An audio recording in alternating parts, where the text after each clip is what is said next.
जय श्री राम दोस्तों। आज मैं आपके लिए कहानी लेकर आई हूँ जिसका नाम है संसार का मधुरतम संगीत। एक बार की बात है, सूरजपुर गांव के राजा सूरजमल एक बहुत ही बुद्धिमान और हंसमुख व्यक्ति थे। पहेलियों में वो बातें किया करते थे और उनका मंत्री भी उनकी सारी बातें खूब समझता था। एक दिन बादशाह ने अपने मंत्रियों के साथ बैठ जिंदगी की समस्याओं के बारे में विचार विमर्श कर रहे थे। तभी सहसा उसने मंत्रियों से पूछा, संसार का मधुरतम संगीत किस चीज का है? एक मंत्री ने कहा बांसुरी का, तो दूसरे ने कहा नहीं, सितार का संगीत कानों को सबसे अधिक भाता है। तीसरे ने कहा मेरे विचार से वायलिन का संगीत। इसी प्रकार एक लंबा विवाद चल पड़ा। इस सारे विवाद के बीच मंत्री चुपचाप रहा। कई दिन बीत गए। उसके पश्चात उस मंत्री ने एक भव्य दावत का आयोजन किया। उसमें उन्होंने राजा सूरजमल के अतिरिक्त अन्य बहुत से मंत्री, अमीर और सम्मानित व्यक्ति को भी आमंत्रित किया। उन मेहमानों के मनोविनोद के लिए प्रसिद्ध संगीतकारों को भी आमंत्रित किया गया। मेहमान भी मौजूद थे, संगीतकार भी और उनके संगीत के वाद्य यंत्र भी, किंतु उनकी मेजें खाली थी। उन पर खाना नहीं था। वो लोग जो पूर्वी परंपराओं से परिचित थे जानते हैं कि पूर्व में मेहमानों के लिए सदा नाना प्रकार के भोजन परोसे जाते हैं और भोजन इतनी मात्रा में बनाया जाता है कि मेहमानों के पेट भरने के बाद भी बच जाता है। मेजों से खाना गायब था, किंतु मेहमान लज्जा के कारण कुछ पूछ नहीं सकते थे। रात के 12 बज गए। मेहमानों को भूख से बुरा हाल था, किंतु होठ मौन थे। अंत में मंत्री ने अपने रसोइये को इशारा किया और वो भोजन का एक बड़ा बर्तन लेकर उपस्थित हुआ। फिर उसने बड़े चम्मच से बर्तन को बजाया। सब मेहमानों के चेहरे पर रौनक आ गई। वे खिल उठे। उस समय राजा सूरजमल ने कहा, एक भूखे इंसान के कानों में बर्तनों की आवाज ये संसार का मधुरतम संगीत है। भूख के समय साधारण चीजें भी अनमोल हो जाती हैं। दोस्तों, ये कहानी हमें यह सिखाती है कि वास्तविक खुशी और संतोष के लिए हमें बाहरी चीजों से ज्यादा महत्वपूर्ण अपनी प्राथमिकताओं और आवश्यकताओं को समझना चाहिए। जय श्री कृष्णा। राधे राधे। नटखट चिड़िया। सोनी चिड़िया बहुत नटखट थी। वो अपनी माँ पायल चिड़िया के साथ रहती थी। पायल सोनी से कहती है, सोनी मैं दाना लेने जा रही हूँ, तो घर के पास ही रहना, इधर उधर मत जाना। तब सोनी कहती है, अच्छा माँ, मैं यहीं पास में खेलती रहूंगी।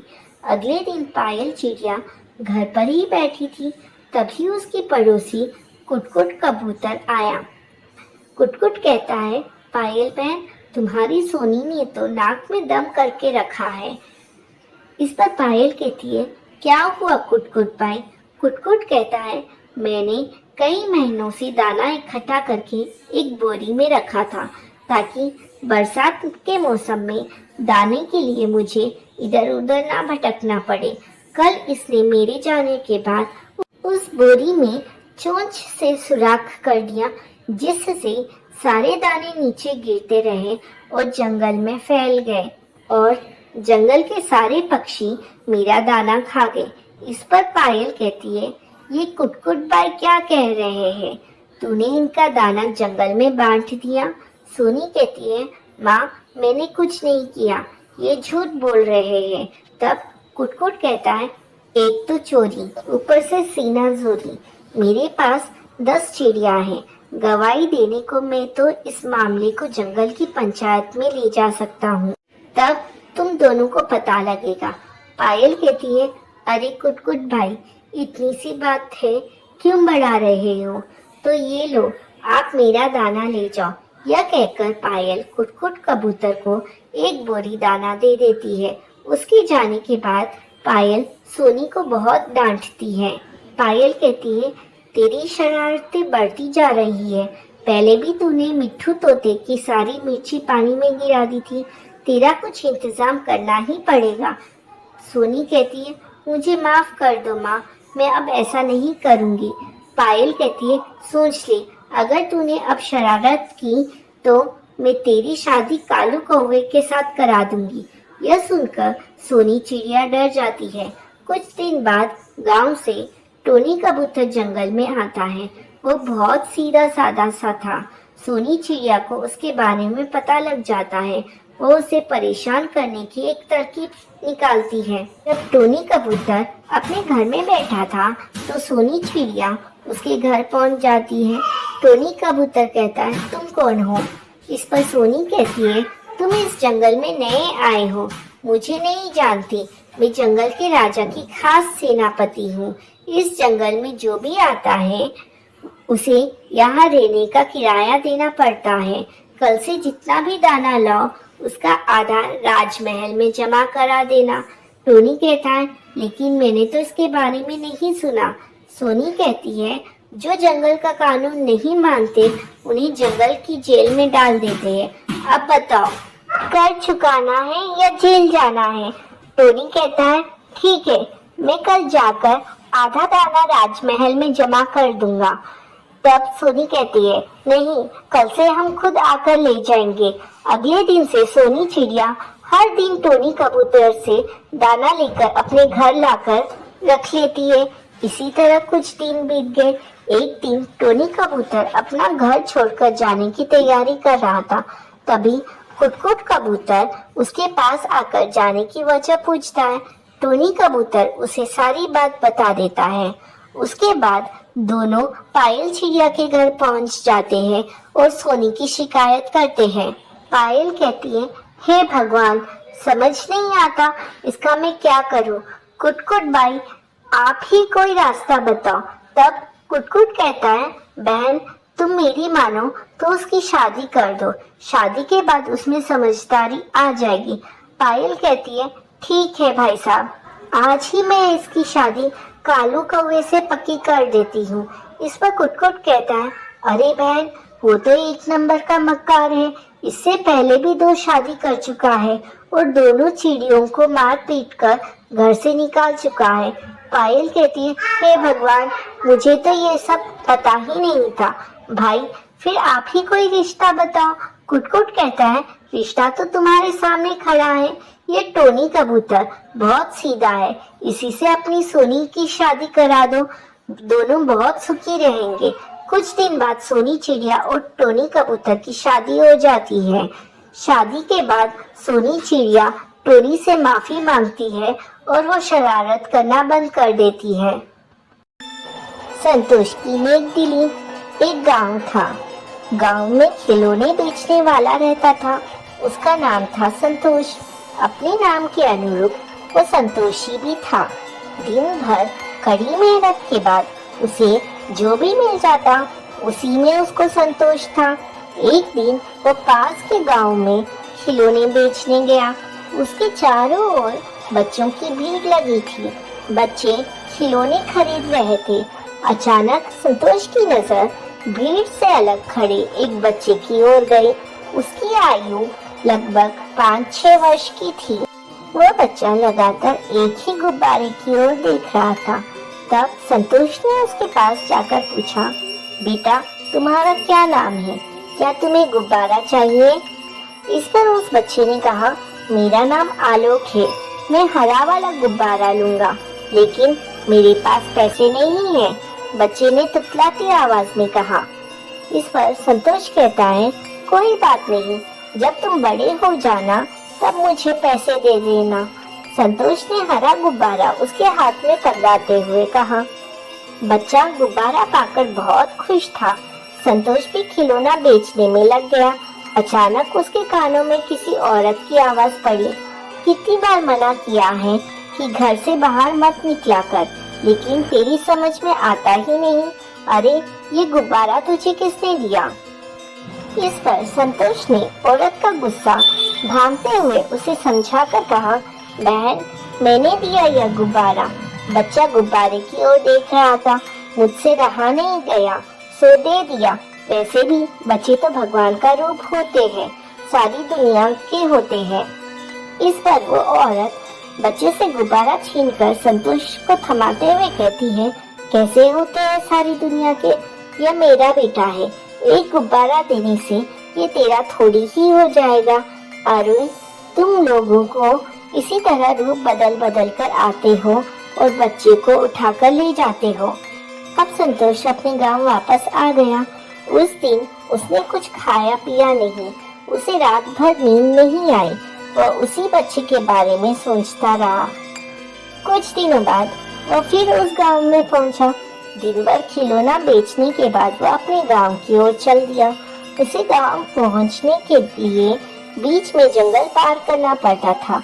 अभी उसने जंगल में प्रवेश किया ही था कि उसके कानों में किसी बच्चे के रोने की आवाज पड़ी। वह आवाज की दिशा में तेजी से बढ़ा। पास जाने पर उसने बच्चे को देखा तो सहम सा गया। यह वही बच्चा था जिसे उसने गुब्बारा दिया था। बेटा, इतने घने जंगल में आने का साहस कैसे हुआ? अगर तुम्हारी माँ को इस बारे में पता चला तो वो तुम्हें बहुत पीटेगी। इस पर बच्चा चुपचाप था। भय की वजह से उसके मुंह से एक शब्द भी नहीं निकला। संतोष ने बच्चे को गोद में उठाया और वापस उसके गांव की ओर चल दिया। वो बच्चे को लेकर उसके घर पहुंचा। घर पर भीड़ लगी थी। बच्चे को देखकर सभी के मुरझाए चेहरों पर खुशी की लहर दौड़ गई। बच्चे की माँ ने उसे सीने से लगा लिया। सभी संतोष का धन्यवाद दे रहे थे। बच्चे की माँ बड़ी शर्मिंदा थी। उसने माफी भी मांगी और कहा, भैया मुझे माफ कर दो। उस दिन मैं तुम्हें बहुत बुरा भला कह गई। आज तुम ना होते तो। इस पर संतोष कहता है, बहन यह तो मेरा फर्ज था। और बच्चे किसी एक के नहीं बल्कि सारी दुनिया के होते हैं। दोस्तों, इस कहानी से हमें यह सीख मिलती है कि सच्ची दया और मानवता का कोई भी कार्य, चाहे वो कितना भी छोटा क्यों ना हो, समाज में बड़ा सकारात्मक बदलाव ला सकता है। बच्चों की मदद करना और उन्हें प्यार देना सबका फर्ज है। जय श्री कृष्णा। राधे राधे।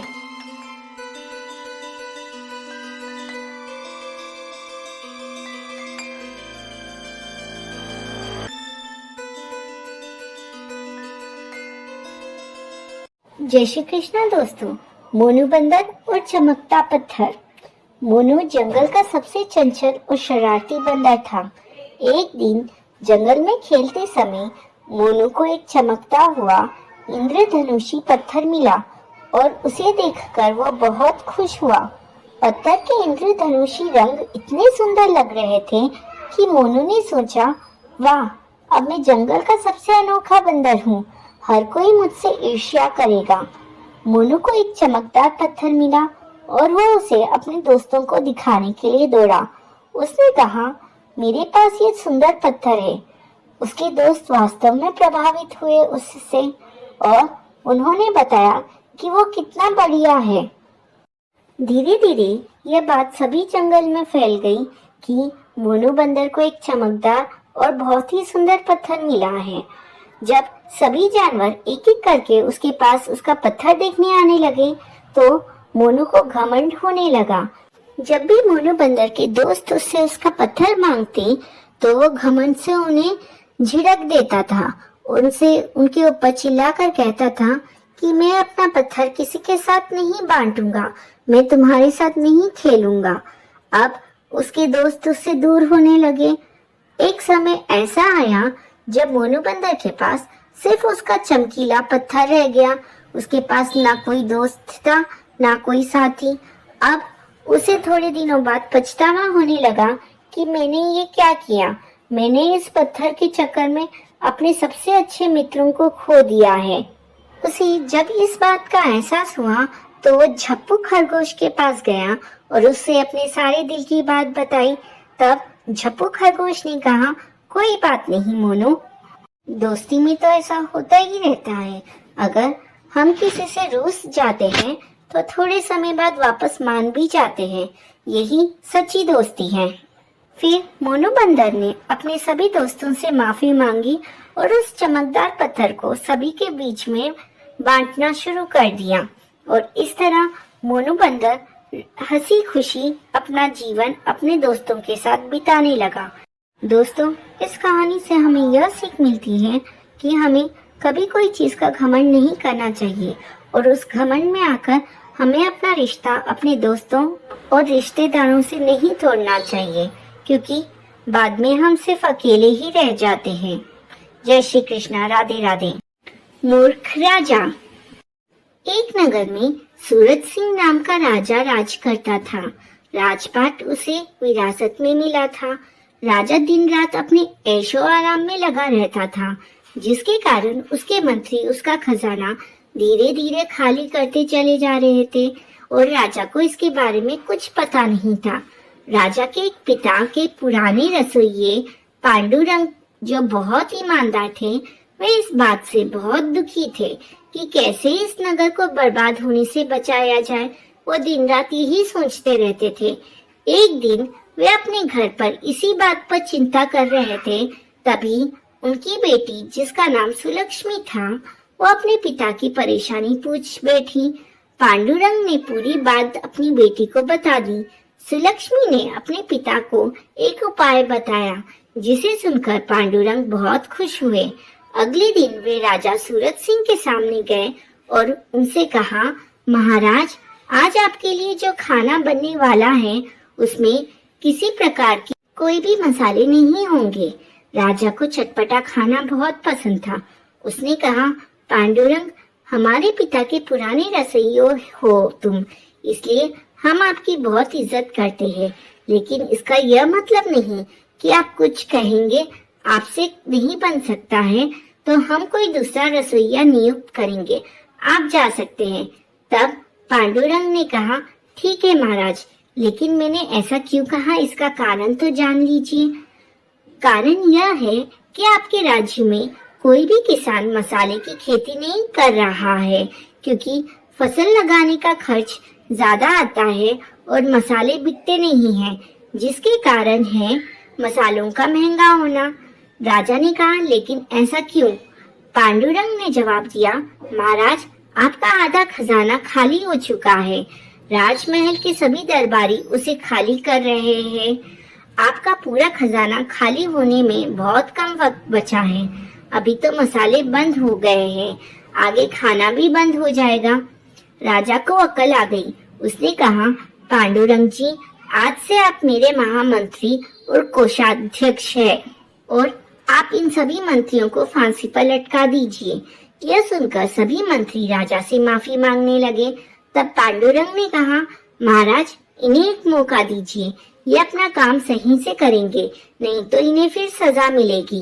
राजा ने पांडुरंग को अपना सारा कार्यभार संभलवा दिया।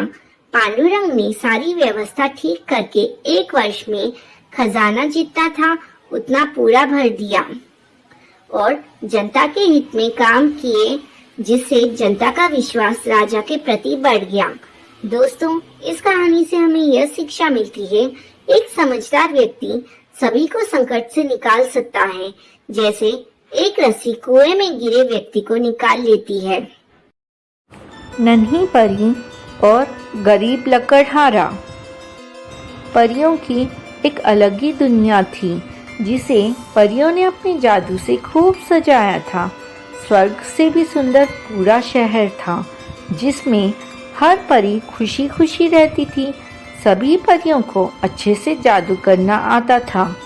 रानी परी ने सभी को एक छड़ी दे रखी थी, वही जादुई छड़ी थी। इसी छड़ी के जादू से पूरी दुनिया बसाई थी परियों ने। पृथ्वी पर हर इंसान एक बार इस दुनिया में जाना चाहता था, लेकिन ये किसी के बस की बात नहीं थी। रानी परी की एक छोटी सी बेटी थी, खुशबू। वह पूरे दिन परी लोक में उड़ती रहती थी। खुशबू के पास एक छोटी सी छड़ी थी, जिसे वो जब भी ऊपर करके कहती, मुझे आसमान में ले चलो, तो वो आसमान में पहुंच जाती थी। ऊपर से देखने पर परी लोग बहुत सुंदर नजर आता था। एक दिन खुशबू उड़ रही थी, तभी उड़ते उड़ते अचानक बादलों से ऊपर पहुंच जाती है। उसे नीचे का कुछ भी दिखाई नहीं दे रहा था। नीचे उसे केवल बादल ही नजर आ रहे थे। कुछ देर बाद जब वो नीचे की ओर जाती है तो देखती है वो परीलोक से पृथ्वी की ओर जा चुकी है। खुशबू बहुत डर जाती है। वो वापस परीलोक के लिए मुड़ती है। तभी वो एक पक्षी से टकरा जाती है। टक्कर होने के कारण उसके हाथ से उसकी छड़ी छूट जाती है और वो नीचे गिर जाती है। खुशबू को अपनी छड़ी को ढूंढने के लिए धरती पर उतरना पड़ता है, क्योंकि उस छड़ी के खो जाने पर उसकी जादुई शक्तियाँ भी कुछ देर में ख़त्म हो जाती थीं। इसलिए वो नीचे उतर आती है धरती पर।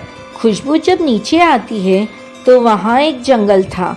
खुशबू बहुत डर जाती है।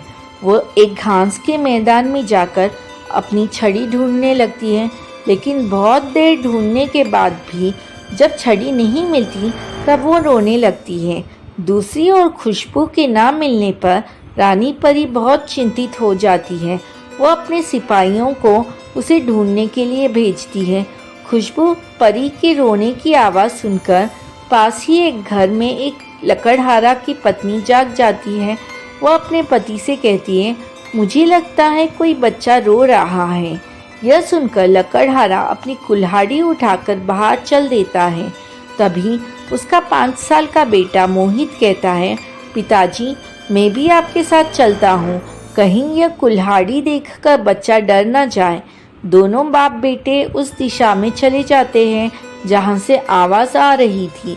लकड़हारे को एक छोटी सी परी रोती हुई दिखाई देती है। वह उसके पास जाने लगता है। तभी मोहित कहता है, रुको पिताजी मैं जाकर पूछता हूँ।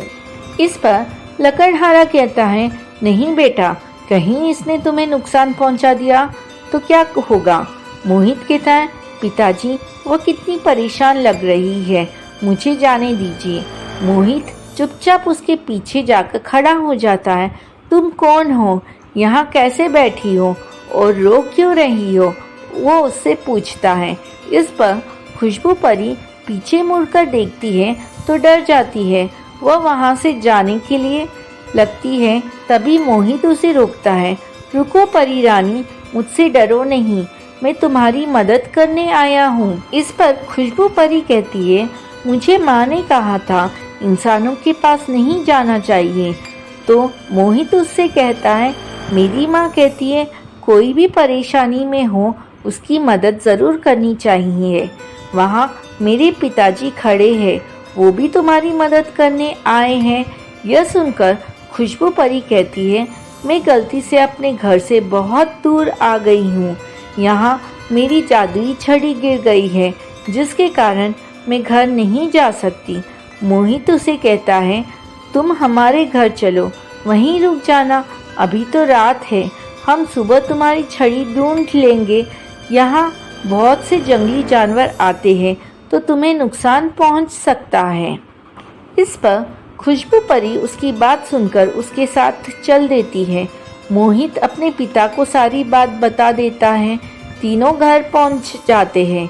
मोहित की माँ छोटी सी परी को देखकर बहुत खुश होती है।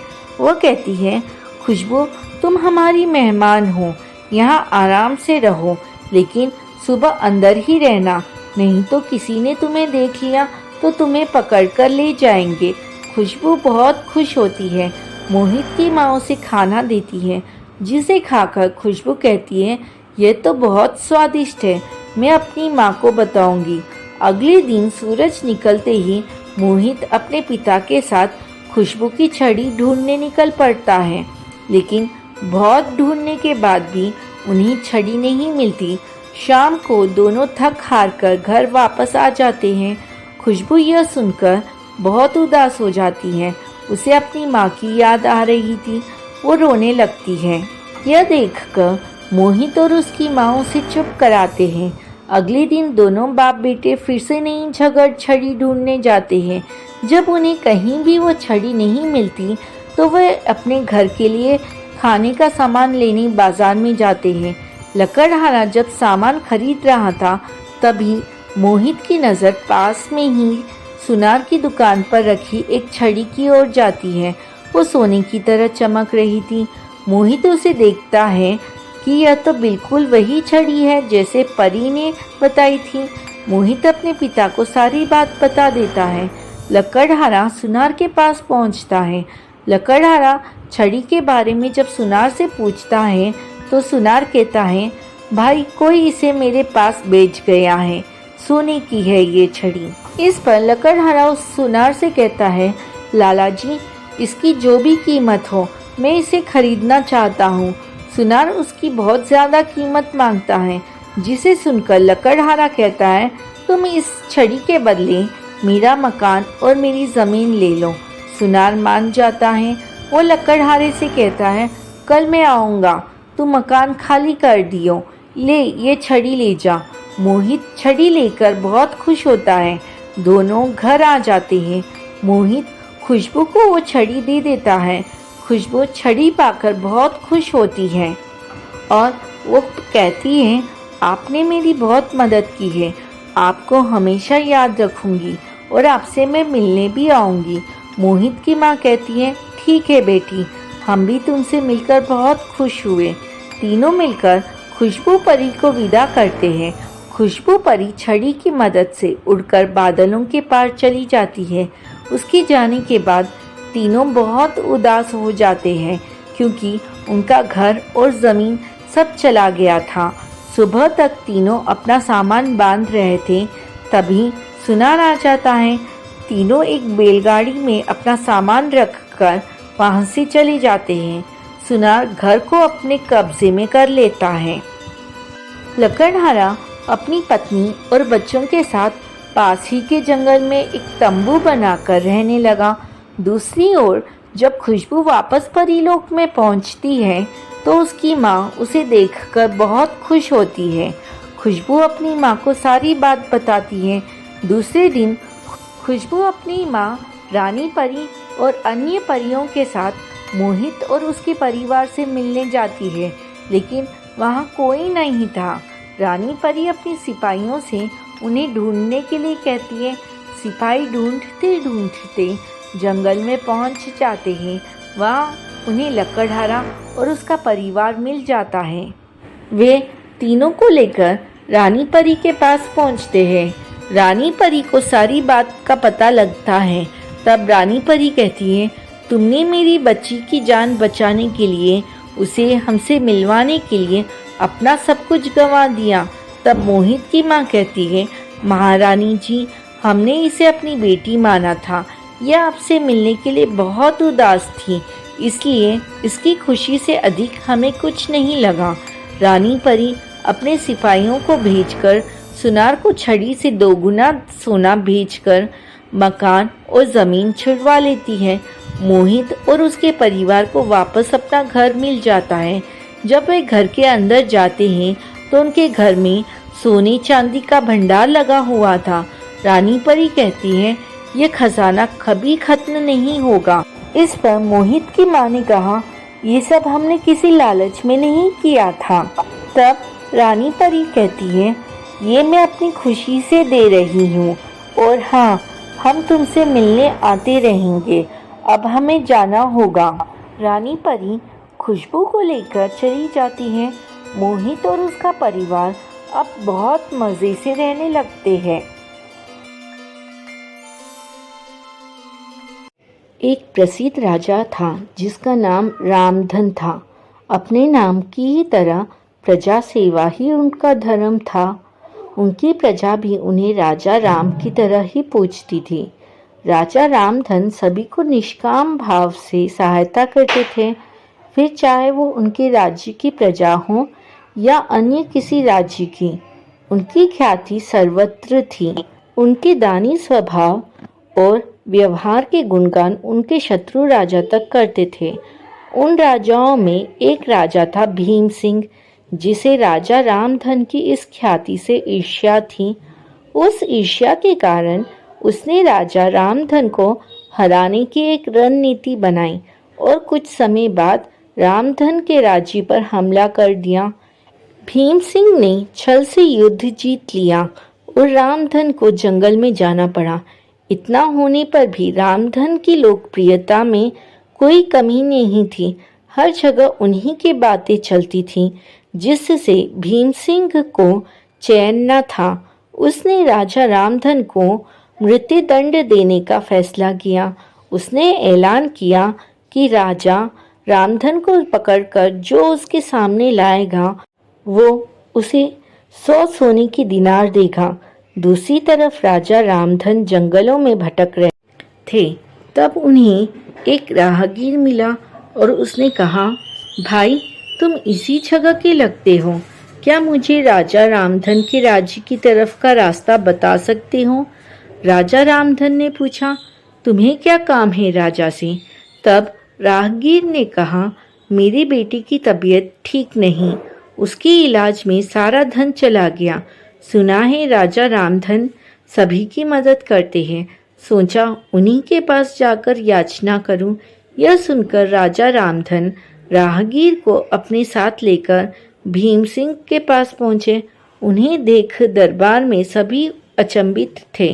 राजा रामधन ने कहा, हे राजन, आपने मुझे खोजने वाले को 100 दिनार देने का वादा किया था। मेरे इस मित्र ने मुझे आपके सामने पेश किया है, अतः इसे वो 100 दिनार दे दे। यह सुनकर राजा भीम सिंह को एहसास हुआ कि राजा रामधन सच में कितने महान और दानी हैं। उसने अपनी गलती को स्वीकार किया, साथ ही राजा रामधन को उनका राज्य लौटा दिया और सदा उनके दिखाए रास्ते पर चलने का फैसला किया। दोस्तों, इस कहानी से हमें यह सीख मिलती है कि मनुष्य को अपने कर्मों का ख्याल करना चाहिए। अगर आप अच्छा करोगे तो अच्छा ही मिलेगा। माना कि कष्ट होता है, लेकिन अंत सदैव अच्छा ही होता है। बहुत समय पहले की बात है। जंगल में 4 मित्र रहते थे। उन चारों का स्वभाव काफ़ी अलग था, किंतु वे पक्के दोस्त थे। किसी एक की मुश्किल में सभी मिलकर मदद करते थे। वे 4 मित्र थे, चूहा, कौवा, हिरन व कछुआ। एक दिन चूहा, कौवा व हिरन पेड़ के नीचे गप्पे मार रहे थे। अचानक उन्हें किसी के चीखने की आवाज़ सुनाई दी। यह तो उनके मित्र कछुए की आवाज़ थी। वह शिकारी के जाल में फंस गया था। हिरन ने कहा, अरे अब हम क्या करेंगे? चूहे ने कहा, चिंता मत करो, मेरे पास एक योजना है। सारे दोस्तों ने मिलकर सब तय कर लिया। हिरन शिकारी के रास्ते की ओर भागा और उसके देखते ही देखते यूं गिर गया मानो वो मर चुका हो। इसी दौरान कौवा वहां पहुंचा और हिरन का मांस नोचने का दिखावा करने लगा। शिकारी जाल उठाकर कछुए को उसमें लेकर घर की तरफ जाने ही वाला था कि उसकी नज़र ज़मीन पर पड़े उस हिरन और कौवे पर पड़ी। वह मृत हिरन को देख झूम उठा और कहने लगा, वाह, यहाँ तो हिरन मरा पड़ा है। इसका स्वादिष्ट मांस तो कई दिनों के लिए काफ़ी होगा। उसने वो कछुआ वाला जाल नीचे रखकर हिरन के पास गया। तभी झाड़ियों के पीछे चूहे ने आकर जाल कुतर दिया। वो कछुए को आज़ाद कर दिया। फिर वो कछुआ धीरे धीरे चलकर झाड़ियों के पीछे छिप गया। कौवे ने कछुए को आज़ाद देखा तो ज़ोर से काँव काँव करके उड़ गया। हिरन भी उठकर तेज़ी से दौड़ा। शिकारी उसे भागता देख सन्न रह गया। वह मन मसोसते हुए कछुए के पास लौटा तो वहाँ कुतरे जाल के सिवा कुछ नहीं था। कछुआ भी गायब था। उसने सोचा, काश मैंने इतना लालच न किया होता। चारों दोस्त अपनी योजना की सफलता में बेहद खुश थे। उनकी योजना ने सभी मित्रों की जान बचा ली थी। उन्होंने कसम खाई कि वे भविष्य में भी वैसे ही एक होकर रहेंगे। बच्चों, इस कहानी से हमें यह शिक्षा मिलती है कि एकता में बहुत ताकत होती है। अगर हम सब एक होकर काम करें तो वो काम ज़रूर सफल होता है। एक बार की बात है, किसी जंगल में एक हाथी रहा करता था। उसे अपने शरीर और अपनी ताकत का बहुत घमंड था। उसे रास्ते में जो भी जानवर मिलता वो उसे परेशान करता, वो डराकर भगा देता था। एक दिन वह कहीं जा रहा था। रास्ते में उसने एक पेड़ पर एक तोते को बैठा देखा और उससे अपने सामने झुकने के लिए बोला। तोते ने झुकने से मना कर दिया। तो गुस्से में आकर हाथी ने वो पेड़ ही उखाड़ दिया जिस पर तोता बैठा था। तोता उड़ गया और हाथी उसे देखकर हंसने लगा। फिर एक दिन हाथी नदी के किनारे पानी पीने के लिए गया। वहीं पर चींटियों का एक छोटा सा घर था। एक चींटी बड़ी मेहनत से अपने लिए खाना इकट्ठा कर रही थी। यह देख हाथी ने पूछा कि तुम क्या कर रही हो? तो चींटी ने कहा कि बरसात का मौसम आने से पहले अपने लिए भोजन जमा कर रही हूँ ताकि बारिश का मौसम बिना किसी परेशानी से निकल जाए। यह सुनकर हाथी के मन में शरारत सूझी। उसने अपनी सूंड से पानी भरकर चींटी के ऊपर डाल दिया। पानी से चींटी का भोजन खराब हो गया और वो पूरी भीग गई। यह देखकर चींटी को बहुत गुस्सा आया और उसने घमंडी हाथी को सबक सिखाने की सोची। फिर एक दिन चींटी को मौका मिल ही गया कि वो हाथी को सबक सिखा सके। हाथी भोजन करके हरी घास पर सो रहा था। चींटी सोते हुए हाथी की सूंड में घुस गई और अंदर से उसे काटने लगी। जैसे ही चींटी ने हाथी को काटा, हाथी दर्द के मारे जोर जोर से रोने लगा और मदद के लिए पुकारने लगा। चींटी ने हाथी के रोने की आवाज सुनी और सूंड से बाहर निकल आई। हाथी उसे देखकर डर गया और अपने किए के लिए माफी मांगने लगा। जब चींटी को महसूस हुआ कि हाथी को अपनी गलती का एहसास हो गया है, तो उसने हाथी को माफ कर दिया। हाथी अब बिल्कुल बदल गया और उसने वादा किया कि अब वो किसी को भी नहीं सताएगा और हमेशा दूसरों की भी मदद करेगा। दोस्तों, इस कहानी से हमें यह सीख मिलती है कि हमें अपनी ताकत पर कभी घमंड नहीं करना चाहिए। अपनी ताकत के जोर पर दूसरों को परेशान करने की जगह हमें उनकी मदद करनी चाहिए।